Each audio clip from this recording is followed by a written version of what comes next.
आज क्लासिफिकेशन का तीसरा लेक्चर है और इसमें हम लोग देख रहे हैं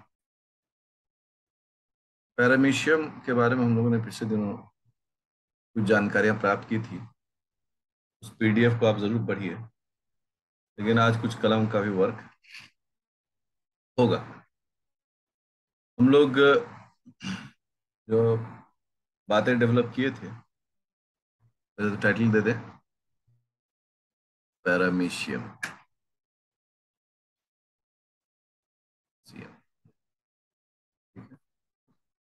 पैरामीशियम। अब इसमें ट्राइकोसिस्ट हम लोग देख लिए थे। ट्राइकोसिस्ट जो है वो ठीक जो सीलिया होता है उसी के बगल में ये पोर्स होते हैं मेम्ब्रेन में। ठीक है, देखेंगे तो यहाँ पर ये ऐसे ट्राइकोसिस्ट होते हैं।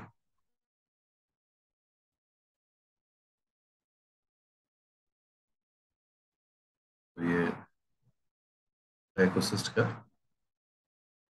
फॉर्मेट है स्ट्रक्चर का। और ये जो आप देख रहे हैं ये जो लाइन है इसे हम लोग पेलिकल कहते हैं, इसका बॉडी का जो पेलिकल है। और न्यूरोनेमा है, न्यूरोनेमा यहाँ से पास करता है, जो एक प्रकार से सिग्नल, मतलब वो नहीं बोलते करंट सिग्नल, तो उसी तरह का कुछ सिग्नलिंग इसका काम होता है। और इसी से जुड़ा रहता है इसका सीलिया, या सीलिया हो गया जो इससे जुड़ा हुआ है। ये हो गया सीलियम, इसमें भरा हुआ है टॉक्सिन। ये हो गया ट्राइकोसिस्ट। ओके। और ठीक नीचे में एक बेसल ग्रेन्यूल का एक लाइनिंग होता है। ठीक है, और इस लाइनिंग को हम लोग कहते हैं एंडोप्लाज्म। एंडोप्लाज्म। ठीक है, और ये जो जगह है, ये जो आप जितना जगह देख रहे हैं इसको हम ऐसे डॉट डॉट कर रहे हैं, ये जो है ये इसको कहते हैं एक्टोप्लाज्म। तो ट्राइकोसिस्ट और सीलिया, इन दोनों का जो है लोकेशन जो होता है वो एक्टोप्लाज्मिक होता है। ये सब करते रहेंगे। ये है बेसल ग्रैन्यूल, ग्रैन्यूल जो कि ठीक ट्राइकोसिस्ट के बगल में, या अगर फ्रंट साइड से देखिएगा तो पीछे दिखेगा। तो इस प्रकार से ये चीजें होती हैं। जैसे ही कोई इमरजेंसी का वक्त आता है, ये केमिकल है, थोड़ा हम इसको ऐसे रंग दे देते हैं। लाल रंग दे दिए। ये इसमें एक टॉक्सिन भरा हुआ रहता है। ये टॉक्सिन क्या होता है, जैसे ही कुछ बुरा वक्त आता है ये टॉक्सिन यहाँ से रिलीज हो जाता है बाहर की ओर। जैसे बाहर की ओर रिलीज हुआ, रिजल्ट क्या होगा कि जो उसके अगल बगल में जो भी दुश्मन है वो दुश्मन पैरालाइज हो जाता है। तो ये जो है टॉक्सिन, जो ट्राइकोसिस्ट है, सिक्रेट्स, क्या सिक्रेट करता है, टॉक्सिन। और इसका क्या इफेक्ट होता है, इसका इफेक्ट होता है paralyse other livings, living things. उसको ये पैरालाइज कर देता है। इसका दो पर्पस है, पहला फॉर फूड, भोजन के लिए, और दूसरा फॉर डिफेंस, डिफेंस के लिए। ठीक है, और तीसरा हो गया फॉर ऑफेंस। वैसे फूड जो है वो हमेशा ऑफेंस का ही हिस्सा माना जाता है। भोजन के लिए ये अपने अगल बगल में जो एनिमल्स हैं या माइक्रोब्स हैं उनको ये पैरालाइज कर देता है। सुरक्षा के लिए, दूसरों से बचने के लिए, क्योंकि प्रकृति का नियम है कि अगर यह किसी को खाएगा तो कोई इसको भी खाएगा। और ऑफेंस, ऑफेंस का एक बड़ा पार्ट है फूड। तो फूड जो है उसकी मदद से ये इस काम को करता है। यह ट्राइकोसिस्ट का काम होगा। अब जो मुद्दा यहाँ पर विकसित होता है वह मुद्दा है इसमें लोकोमोशन। लोकोमोशन, आप सभी लोग अगर कोटपाल सीरीज पढ़ते हैं तो पढ़िए, कोटपाल में भी दिया हुआ है। तो लोकोमोशन के लिए तो इसमें ऑलरेडी सीलिया है, लेकिन इस सीलिया का अगर हम कॉम्बिनेशन देखें तो सीलिया बड़ा यूनिक है। इधर का सीलिया और इधर के सीलिया में बहुत अंतर है। ऐसे लग रहा है कि जो कोई दाढ़ी हो बड़ा सा, जबकि इधर जो है छोटे छोटे सीलिया है। ये एंटेरियर एंड है और ये पोस्टेरियर एंड है।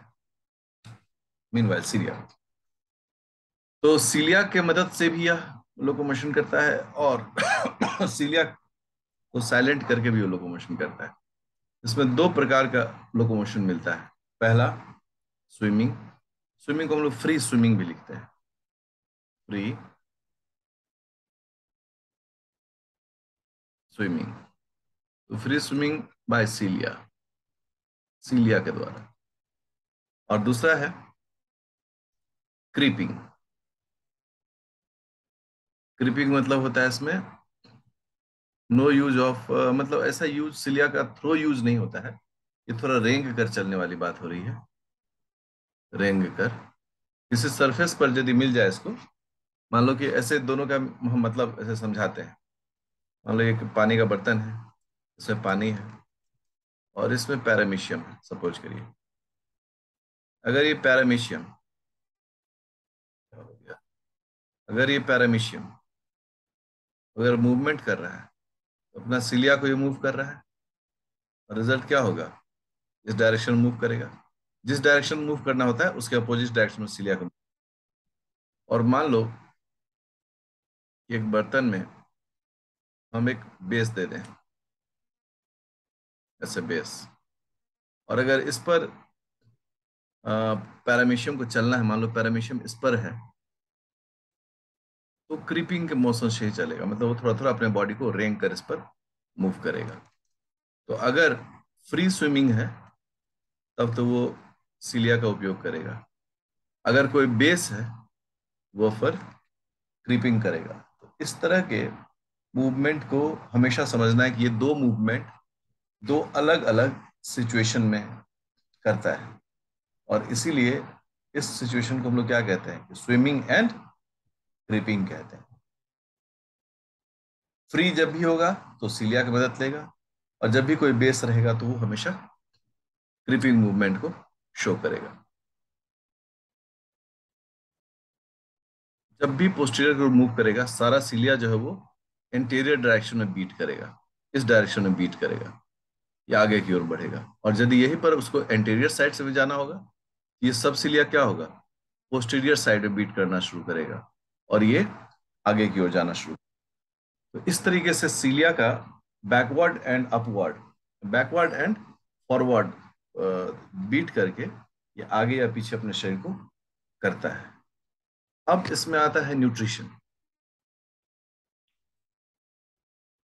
पैरामीशियम का जो न्यूट्रिशन है, क्योंकि एनिमल है यह, तो होलोजोइक न्यूट्रिशन है। होलोजोइक न्यूट्रिशन सबसे पहला पॉइंट। दूसरा पॉइंट क्या होता है इसमें? कि डाइजेशन जो है वो इंट्रासेलुलर है, सेल के अंदर में होगा, नॉट एक्स्ट्रा सेलुलर। एक ही सेल का बॉडी इसका है, बाहर तो होना नहीं है। Pattern of digestion, of the digestion. अगर डाइजेशन का पैटर्न देखें तो पहले ये एसिडिक होता है। First acidic, pH, and then in, हाँ, एल्कलाइन पीएच। एल्कलाइन पीएच मतलब पहला जो भोजन, इसका जो भी भोजन ये पिकअप करता है, अभी चर्चा करेंगे उस पर, तो सबसे पहले उस भोजन के चारों तरफ एसिडिक मीडियम आता है, और फिर एल्कलाइन मीडियम। एक्चुअली ये पैरामीशियम ही नहीं, बल्कि हम सब लोगों में खाना जब हम खाते हैं तो पहले स्टोमक में पहुंचता है, जहाँ क्या होता है? एसिडिक पीएच होता है। और जब फिर वहां से हम खाना को आगे भेजते हैं तो इंटेस्टाइन में पहुंचता है, और इंटेस्टाइन में क्या होता है? इंटेस्टाइन में अल्कलाइन मीडियम होता है। ऐसा नहीं है कि ये हम लोगों में नहीं होता है, ये डाइजेशन का एक कॉमन पैटर्न है जो हर एनिमल में होता है। कोई भी ऐसा एनिमल नहीं है जहां ये उदाहरण आए कि नहीं सो पहले बेसिक होगा फिर अल्कली होगा। हमेशा एसिडिक होता है और तब बेसिक होता है। इस चीज को हमेशा दिमाग में बिठा के सबको रखना चाहिए। अब ये पैरामीशियम का शरीर है, ठीक है। और अब यहाँ पर इसको फूड लेना है। फूड जो लेना है तो उसके लिए इसको एक ग्रुप चाहिए, जिस ग्रुप में ये फूड एंटर करेगा। वो जो ग्रुप है, या हम इसको साइटोफेरिंग्स भी कह रहे हैं, साइटोफेरिंग्स। इस ग्रुप में फूड एंटर किया। छोटे छोटे पार्टिकल होते हैं, इस तरह के छोटे छोटे पार्टिकल होते हैं, ये यहाँ पर आएगा। जब इसको स्टेन करते हैं लोग, तो देखते हैं क्या, इस शुरुआती दौर में ये रेड कलर का दिखता है। सो जब एकदम स्टार्ट होता है किसी भी फूड वैक्यूल का की फॉर्मेशन, उसको हम लोग कह रहे हैं फॉर्मिंग फूड वैक्यूल। और ये कैसा दिखता है, किस कलर में स्टेन होता है, ये रेड कलर में। अब ये देखिए पोस्टीरियर साइड में मूव करेगा। पोस्टीरियर साइड में जब मूव किया, तो इसका कलर अब बदलना शुरू होता है, ठीक है। अब इसका कलर कैसा हो जाएगा, रेड और ऑरेंज मिला हुआ रहेगा, लाइक दिस वन। और ये ऑरेंज हो गया। पता नहीं ऑरेंज दिख रहा है या नहीं दिख रहा है, बट मैंने कोशिश तो किया है कि थोड़ा ऑरेंज दिखे। ठीक है, ये ऑरेंज और इसमें रेडनेस रहता है। सो अभी ये ऑरेंज भी दिख रहा है और ये हल्का रेडनेस भी दिख रहा है। ये जैसे से मूव कर रहा है, आगे बढ़ रहा है, देखिए इसका कलर कैसे चेंज होता है। अभी ये रेड ऑरेंज कलर का स्टेन हो गया। क्या लिख दिया, ऑरेंज, ठीक है, रेड ऑरेंज कलर का स्टेन हुआ।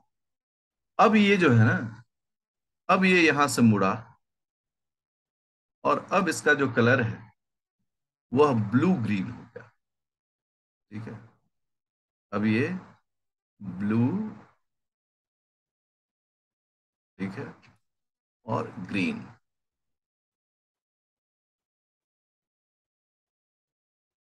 ठीक है, ये ग्रीन। ब्लू ग्रीन जैसे ही हुआ, इसका मतलब हो गया ये एसिडिक पीएच हो गया।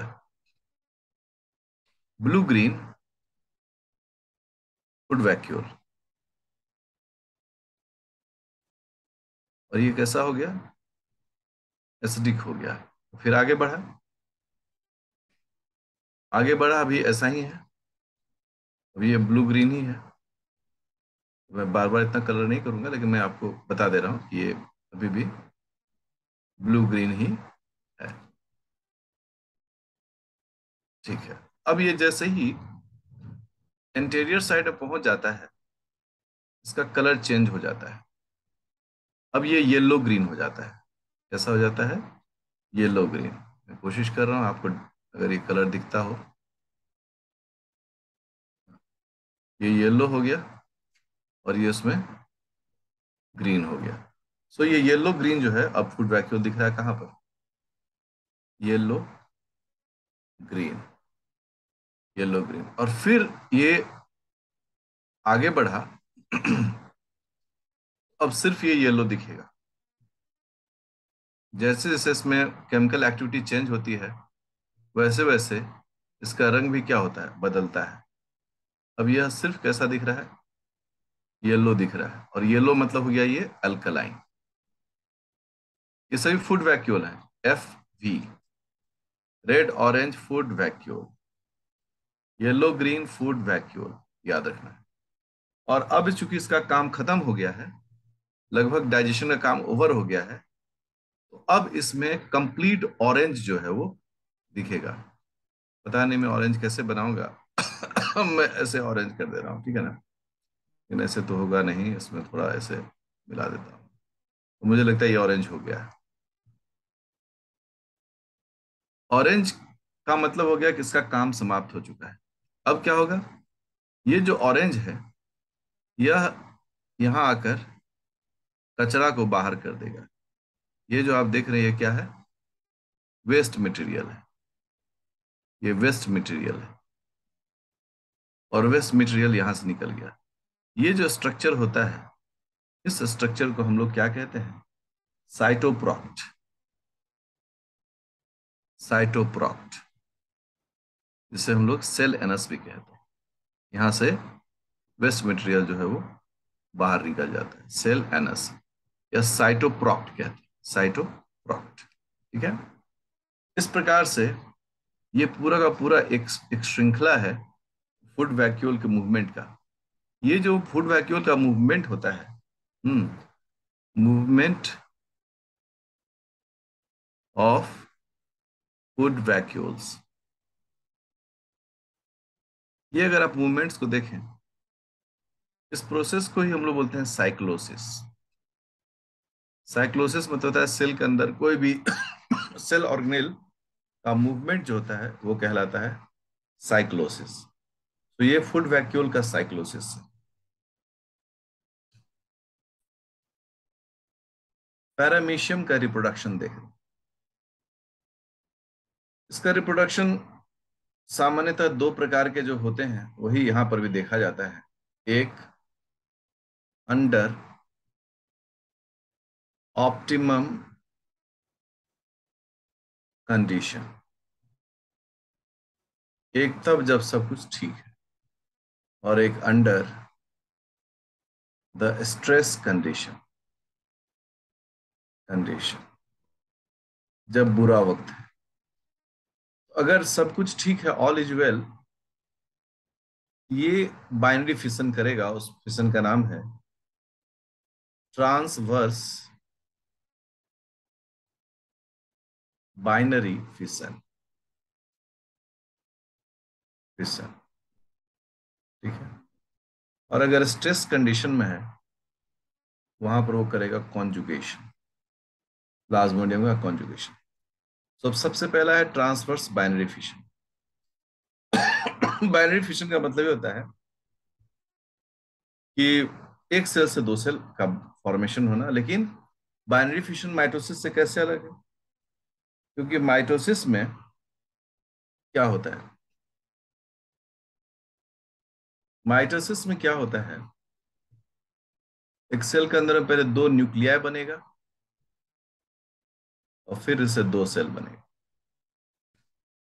ये है आपका माइटोसिस। और बाइनरी फिशन में क्या होता है, ये भी माइटोसिस का ही एक तरीका है। इसमें है कि एक सेल में दोनों न्यूक्लियस न्यूक्लियस जो है वो खींचेंगे, धीरे धीरे ये एकदम ऐसे खींच जाएंगे।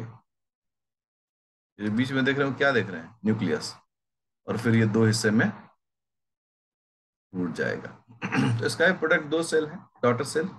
इसका प्रोडक्ट दो डॉटर सेल है। लेकिन इसमें क्या है, पहले न्यूक्लियस का डिवीजन होता है, फिर साइटोप्लाज्म का डिवीजन होता है। इसमें क्या होता है कि दोनों साथ साथ चलता है, इसलिए इसको बोलते हैं बाइनरी फिशन, दो भाग में टूट जाना, फिशन, है ना।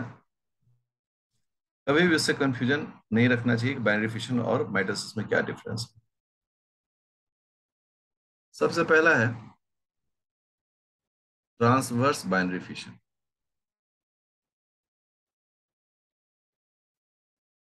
ट्रांसवर्स बाइनरी फिशन का मतलब हो गया कि जो पैरामीशियम है, इस तरह करके पैरामीशियम दिखेगा, ठीक है। और एक पैरामीशियम में एक मैक्रोन्यूक्लियस और एक माइक्रो न्यूक्लियस होता है। इसे हम लोग कह रहे हैं मैक्रोन्यूक्लियस, और इसे कह रहे हैं माइक्रोन्यूक्लियस। ये दोनों हो गए। अब यहाँ क्या होता है कि ये जो पैरामीशियम है, टीएस हम लोग कैसे काटते हैं? किसी का टीएस काटना हो तो हम लोग ऐसे काटते हैं, टीएस। अब जब इस पैरामीशियम को अपना रिप्रोडक्शन करना होता है, तो यह एक लाइन के एक्सिस में अपने बॉडी को खड़ा कर देता है, लाइक दिस वन। ऐसे अपने बॉडी को खड़ा कर, ठीक है। और अब इसमें क्या होता है कि दोनों न्यूक्लियस का डिवीजन होता है। इसके कारण क्या होता है, micro and macro and micro दो बन जाता है। और नेक्स्ट स्टेप में क्या होता है, हम नेक्स्ट स्टेप यही दिखा देते हैं। नेक्स्ट स्टेप में होता है कि इसमें बीच में एक मेम्ब्रेन का सेप्टम फॉर्मेशन होता है, और दो पैरामीशियम में ये अपने आप को कन्वर्ट कर लेता है। जब दो मतलब पैरामीशियम में कन्वर्ट हो गया, आगे क्या हो गया, फिर से दोनों पैरामीशियम अपना अपना पूरा बॉडी रिगेन कर लिया और अपना लाइफ साइकिल स्टार्ट किया। देखो इसमें क्या होता है कि बहुत बेसिक जो स्ट्रक्चर है, बेसिक जो जानकारी है, वह इसके साथ साझा किया था बाइनरी फिशन में। बाइनरी फिशन में एक साथ ही ये सारा काम जो है वो हो जाता है। हम तो चूंकि दोनों को अभी अलग अलग करके दिखाए हैं, दोनों को अलग अलग करके दिखाए, लेकिन फैक्चुअल होता है ये साथ साथ में जो है वह दोनों काम होता है। अब जब ट्रांसवर्स बाइनरी बाइनरी फिशन हो रहा होता है, तो इसमें कुछ चीजें होती हैं। तो सबसे पहले होता है कि जो पैरामीशियम होता है, पैरामीशियम वह स्टैटिक हो जाता है, मतलब वो कहीं पर ठहर जाता है। ठीक है। और दूसरा क्या होता है कि सेकेंड के जो एक्टिविटी ऑफ न्यूक्लियाई है, दोनों न्यूक्लियाई है, वो दोनों न्यूक्लियाई की एक्टिविटी स्टार्ट हो जाती है, क्योंकि इक्वली दोनों में शेयर करना है। तो भाई दोनों में बड़ा न्यूक्लियस और छोटा न्यूक्लियस दोनों में साथ साथ जाना चाहिए। ऐसा नहीं हो कि पता चला कि एक आया और दूसरा नहीं आया। ठीक है।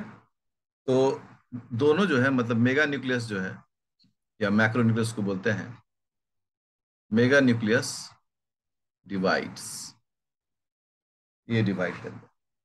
मेगा न्यूक्लियस चूंकि वेजिटेटिव रिप्रोडक्शन के लिए होता है, इसलिए मेगा न्यूक्लियस जो है वो डिवाइड कर गया। अब जब यह डिवाइड कर गया, तो बारी आ गई माइक्रो न्यूक्लियस की। तो माइक्रो न्यूक्लियस रिप्रोडक्शन रिस्पॉन्सिबल होता है, सो अंडरगोज फिशन, अंडरगोज फिशन। अब ये फिशन में चला गया, एंटर कर गया, और रिजल्ट क्या हो गया कि टू माइक्रो न्यूक्लियाई,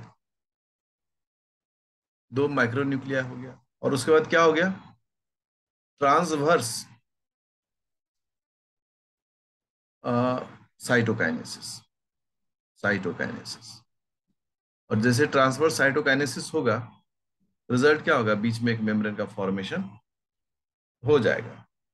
ये सब कंडीशन यूजुअली जब टेम्परेचर 17 डिग्री सेंटीग्रेड या 15 डिग्री सेंटीग्रेड, 17 डिग्री सेंटीग्रेड के इर्द गिर्द हो, ढेर सारा फूड हो, वाटर हो, तो एक पैरामीशियम बहुत खुशी खुशी जो है वो बाइनरी फिशन करके अपने लाइफ को आगे बढ़ाता है। दूसरा जो प्रोसेस है, उस प्रोसेस को हम लोग कहते हैं कॉन्जुगेशन। कॉन्जुगेशन में इसका अपना एक बेसिक बिहेवियर है, क्योंकि बुरे वक्त का है।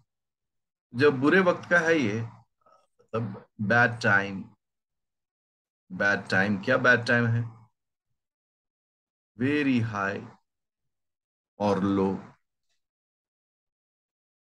टेम्परेचर, टेम्परेचर बहुत ज्यादा हो या बहुत कम हो। ठीक है। Scarcity of food and water, भोजन और पानी दोनों की कमी हो। इस बुरे वक्त से बचने के लिए वो चाहेगा कि हम कुछ नए चेंजेस अपने में लाएं, और नए चेंजेस लाने के लिए वो प्रोड्यूस करता है जो माइक्रो न्यूक्लियस है। इस माइक्रो न्यूक्लियस से वो क्या प्रोड्यूस करता है, गैमीटोसाइट्स, और दूसरे वर्ड में लोग बोलते हैं इसे कॉन्जुगेंट्स। अब हमारे मन में आएगा कि सर गैमेटोसाइट मतलब तो मियोसिस वाली बात हो जाएगी। ठीक है ना, क्योंकि जितने भी ये आप देखते हैं प्रोटोजोआ, यूजुअली सारे हैप्लॉइड होते हैं, इसलिए इनको मियोसिस करने की जरूरत नहीं है।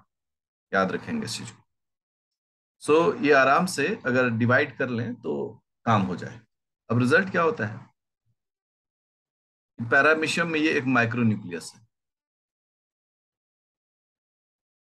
ये जो माइक्रो न्यूक्लियस है, ये पहला माइटोसिस किया, दो न्यूक्लिया बन गया।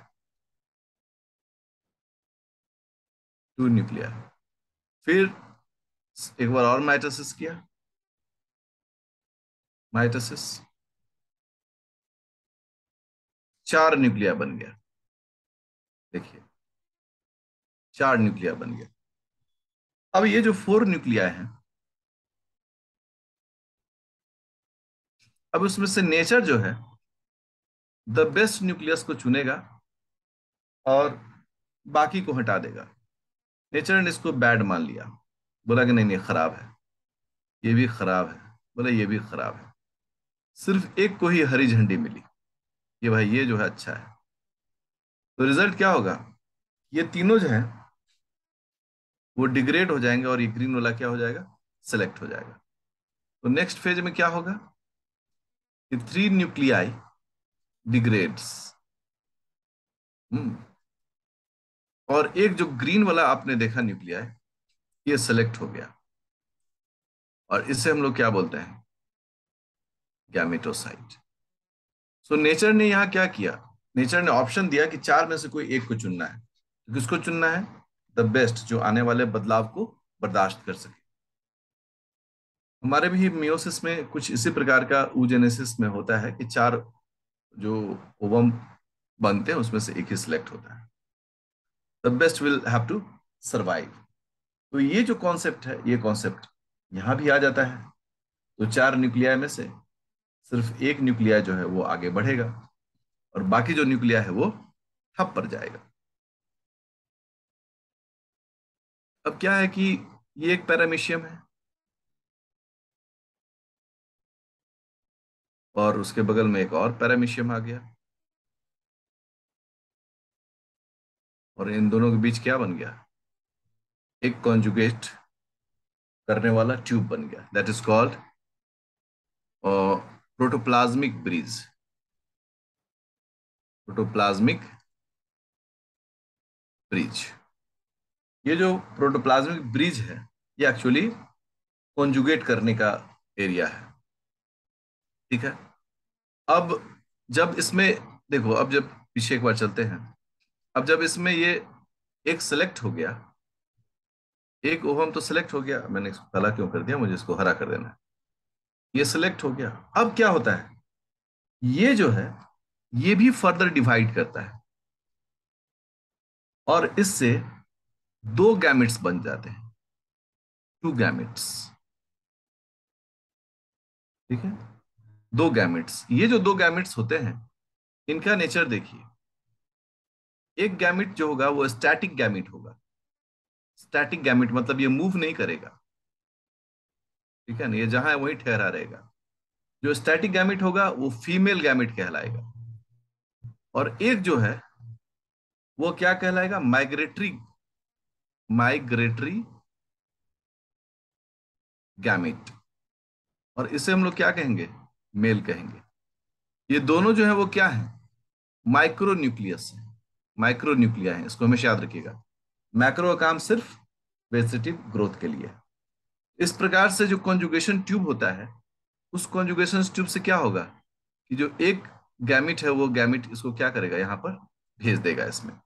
तो जिसने भेजा उसे हम लोग बोल देते हैं कि ये मेल, और जिसने रिसीव किया उसको हम कह देते हैं फीमेल। तो इस प्रकार से ये ट्रांसफर जो है रिप्रोडक्शन में वो होता है।